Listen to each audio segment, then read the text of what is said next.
SCN was first found in North Dakota in 2003. When did you start to see that on the farm, or when did you hear about it? The initial detection was only a few miles away from one of our fields, so he had been keeping an eye on it pretty closely, and we started using resistant varieties right away after that.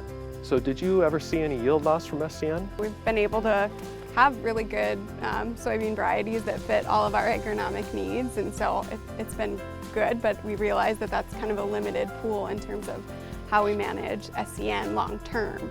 So that's a little concerning. Not as many peaking varieties available that fit our agronomic needs for this area. So do you feel like the 88788 is working pretty well on SCN?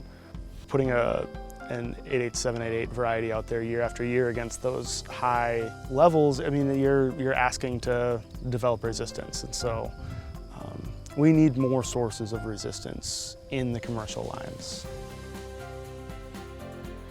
Through the North Dakota Soybean Council sampling program, that's a free service for growers to take advantage of. And so testing early is really the biggest thing, and kind of watching that expand across the state of North Dakota is another really good indicator for kind of when you should be watching out for it. Yeah, and so the sampling program is a grower-based sampling program, as you know, and so the information that the growers take funnels back into NDSU. We create maps of distribution. And since the start of that program, the number of confirmed positive SCN counties in North Dakota has gone from 12 to 19. And it's all because the growers have been doing the sampling. And while we don't like to see the spread, it's nice to know where it is so that the growers in those counties where they find it can start doing more of their own sampling, and they can start choosing their varieties with that in mind instead of just continuing to plant whatever they feel like, because that leads to train wrecks down the road.